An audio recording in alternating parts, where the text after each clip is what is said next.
What's up, Mets Nation? Welcome back to the True Mets Talk podcast. It's your boy CP. In today's video, we are diving into the latest Mets news and updates surrounding New York Mets spring training down in Florida as of February 27th, 2025, which happens to be today. Before we fully get into this video, please do smash on those thumbs up buttons. It greatly helps the channel. And as always, if you are new and are looking for daily Mets content, just like this video and all the streams that we do on the channel, make sure to subscribe. Okay, it was a pretty busy day for the New York Mets, and it got off to a hot start with a minor league deal given to veteran journeyman Jose Urena. Jose Urena is a name that actually intrigues me quite a bit. He spent his 2024 campaign in a Texas Rangers uniform, posting a 3.80 ERA across just about 109 innings pitched.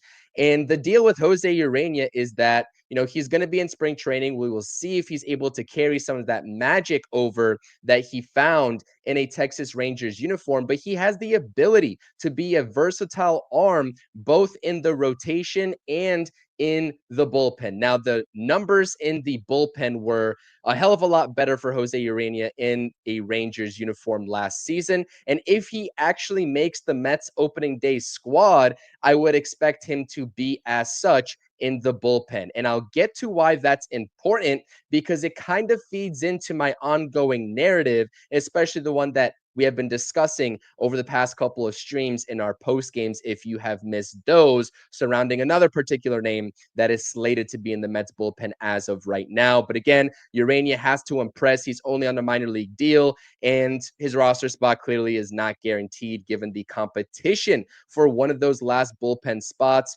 amongst a pretty big crowd in terms of the depth. You're talking about Max Kranick, who can also make a contribution in the rotation. We'll talk about him here in just a second. You're talking about Sean Reed-Foley, Genesis Cabrera, and a whole bunch of other names. But David Stearns, not joking around, adding more depth into that conversation by giving Jose Urena a minor league deal. Now, again, spring training action. I do apologize that I was not there for the post game. Rob had you all covered on his channel. The Mets defeat the Astros by a score of 5-0.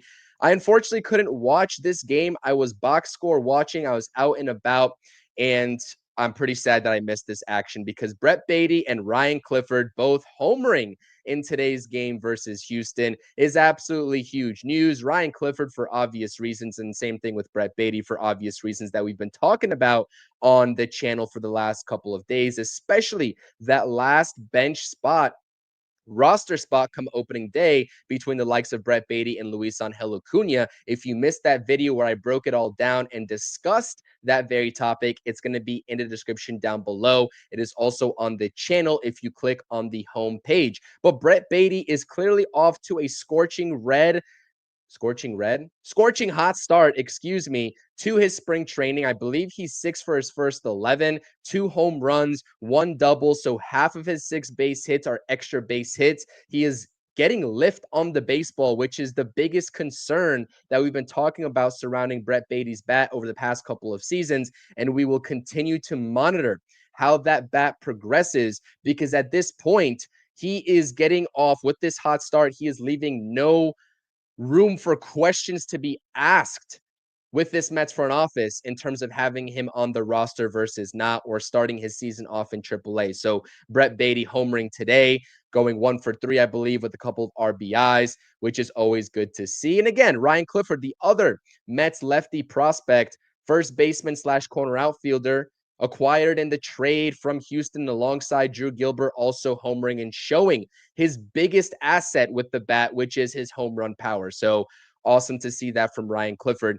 getting into the ball game versus Houston today. Clay Holmes continues to impress. That is now 6 scoreless innings in a row for Clay Holmes across his first 2 spring training starts. And again, Clay Holmes is going to have a massive impact on this rotation, especially in the first month or month and a half or so with the injuries of Sean Manaea and Frankie Montas. Now, I'm going to be very curious when we get into some of the later stages of the season if the Mets decide to implement an innings limit for Clay Holmes, or whether they're just going to continue to ride the wave if he reaches 160, 170, or 180 innings pitched, which is looking like he's going to have to given the state of this rotation. But come midseason, and especially post deadline, hopefully there are some other names that we can talk about in this rotation and slotting Clay Holmes down. And if the Mets decide that they need to constitute an innings limit, maybe they can slowly transition him back into a bullpen spot thereafter. But again, that versatility is something that I definitely like that Clay Holmes possesses. Now on to Griffin Canning and Max Kranick. Also great outings for them today as well, especially for Max Kranick, who is off to a tremendous start to his spring training.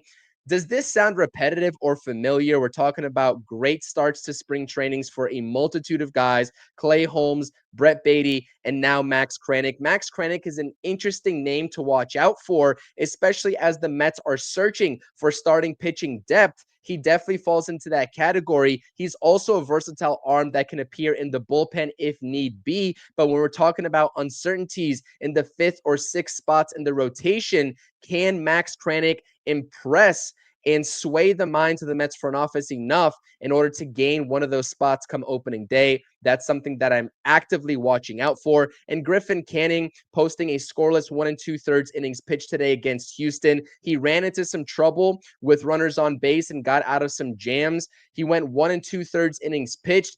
He looked okay. That's my assessment of Griffin Canning. He didn't wow me per se like a Clay Holmes has, but when the Mets initially brought in Griffin Canning, I was never expecting that quote unquote wow factor with him anyways. And I've been very adamant in all the streams and videos that I've been doing in assessing the pitching situation for the New York Mets ahead of opening day that Griffin Canning should be a long reliever in the bullpen, nothing more, nothing less. I simply do not trust him to be a starting pitcher in this rotation, even if it's for the first month of April in the season. I think that there are much better options out there. Max Kranick is definitely one of them. And we're going to continue to see, again, how the back end of the bullpen is flushed out, because this takes me now to my next talking point in something that I mentioned in the past couple of post-game shows that we've done on this channel, especially with this Jose Urena signing, which is very intriguing. If he is able to win a job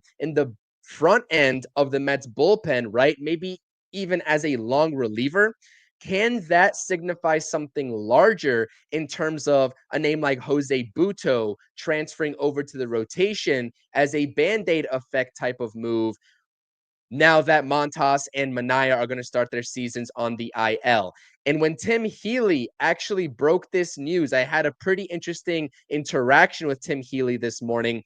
He was very nice to take some time out of his day to reply. I'm sure he's busy with everything going on, but he broke the signing for the Mets this morning. The Mets have signed veteran right-hander Jose Urena to a minor league deal right from his X account. I quoted that report stating, "Get ready for Jose Butto in the Mets rotation," with a little bit of a smiley face. Because again, this has been my narrative for quite some time. I know that it's still pretty much an outside chance looking in, and this was kind of in a joking manner, but somewhat serious in the same sense, because I think that it would make complete sense if the Mets actually went down this route of transferring Jose Butto for the time being into the rotation, because clearly he's capable of doing it. But then Tim Healy responded saying, "I really don't see those two as connected." And by the way he wrote that, I feel like he knew exactly the route, right, that I was going down and the road that I was looking down in terms of these two situations being connected with Urena and Butto. But according to Tim Healy himself, he hasn't heard or seen anything to suggest that Butto will be back to being a starter. And clearly that piggybacks off of what Mendoza and Stearns were saying just about a week and a half ago when spring training was really ramping up, that Jose Butto was going to be in the bullpen, and that's where they wanted to slot him in at. So Mets fans, this was your latest True Mets Talk podcast episode, going over the latest from today, February 27th, 2025. Again, let me know in the comments section if anything intrigues you to talk about enough.